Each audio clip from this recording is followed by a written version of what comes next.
That the very existence of the unions is at stake because their ability to collect dues and maintain themselves is also basically compromised in the legislation that's proposed. In Peru, 3 young sisters were killed when their home was buried under a torrent of mud and rocks. Heavy rain flooded a ravine in the northern town of Moyobamba, triggering the landslide. The children's parents were pulled out alive by rescuers. Their daughters were 10, 9, and 5 years old. 3 other people died in the town and several more are missing.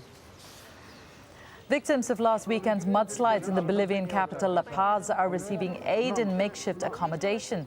At least 50 people died when their homes were deluged following severe flooding. Thousands were forced to flee as buildings collapsed across 7 districts. Well, it's been 5 years since the end of the civil war in Nepal. The country's most recent uprising brought together civil society and democratic political parties against the monarchy. But many now have started to question the revolution's success. Subina Shrestha reports from Kathmandu. Prabha Kharka lost her husband 5 years ago in Nepal's last revolution. At that time, everyone was protesting. My husband also joined. He used to say that we have to protest for the country, for the people and for freedom.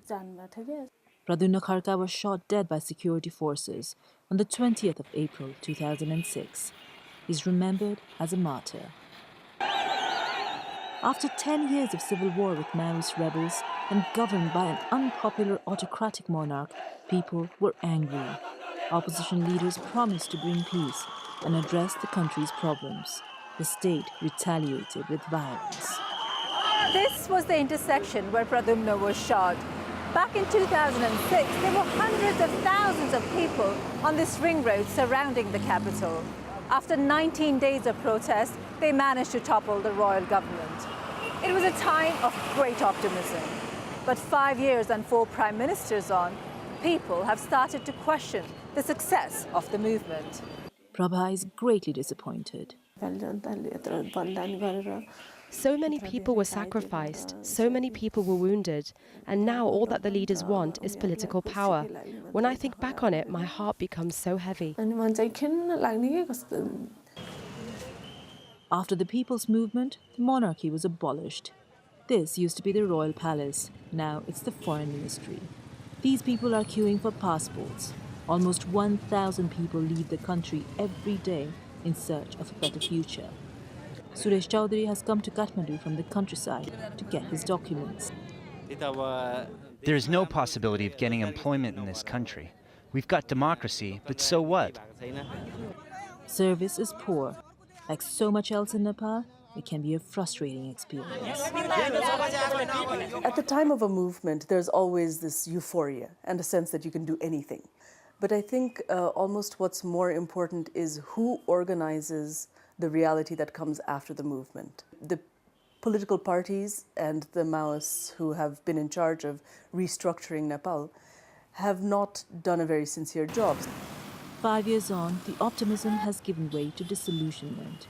After all the promises of those 19 days of revolutionary drama, the process of enacting real reform has proved much more difficult. Subina Shrestha, AlJazeera, Kathmandu. Negotiations to stop a possible NFL lockout next season have been extended by another week. Players and club owners are in a dispute over how to split the estimated $9 billion the league earns every year. Now, the parties had already agreed to a 24-hour extension before adding a further 7 days after mediation talks on Friday. The owners want to increase their current 40% share, but the players disagree. If no solutions found, the players will face the threat of a lockout where the clubs prevent them from playing for next season. It's even prompted U.S. President Barack Obama to urge both parties to resolve the situation. And hundreds of thousands of people are arriving in Rio de Janeiro as the climax of Brazil's annual Carnival approaches.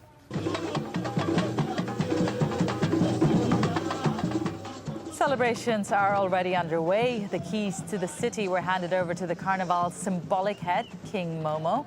The party culminates on Sunday and Monday as samba schools compete against each other in spectacular parades.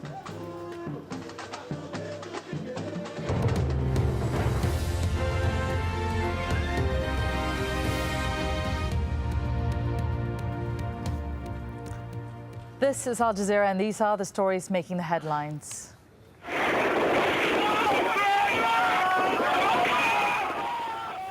In Libya, Colonel Gaddafi's troops have attacked areas in and around the opposition-held city of AlJazeera, just west of Tripoli.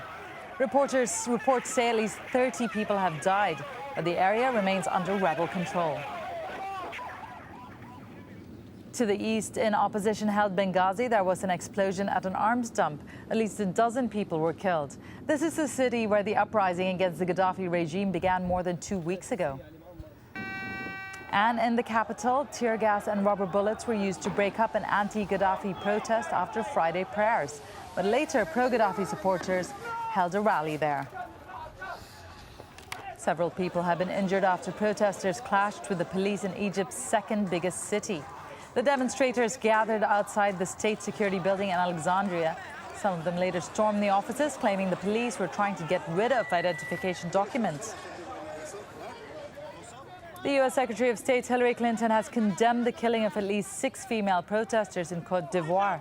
She says incumbent President Laurent Gbagbo has shown a total disregard for human life. German officials say a man suspected of shooting dead 2 U.S. Air Force members at Frankfurt Airport on Wednesday could have killed more people if his gun hadn't jammed. 21-year-old Arad Uka had been charged with 2 counts of murder and 3 of attempted murder. Doubt has been cast over allegations of spying at the French car maker Renault. Renault's chief operating officer, Patrick Pilata, says the espionage complaint filed in January may have been false.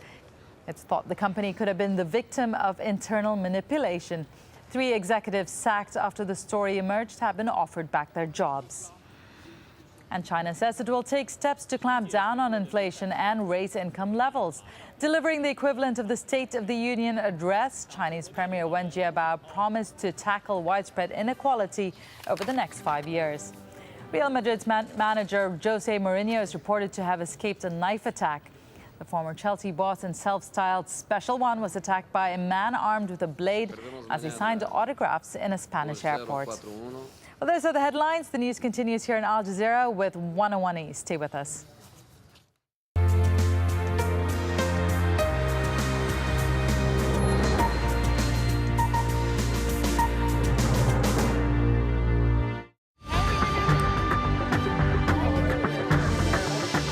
Indonesia has long been proud of its diverse ethnicity, cultures and spiritual beliefs.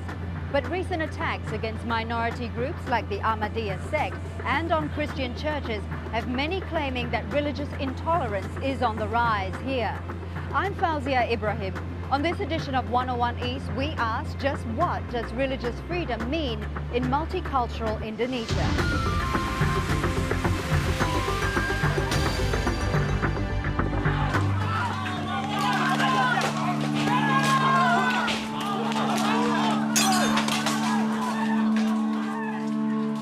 Outnumbered, police stand by as a mob attacks homes in Banten, West Java, Indonesia.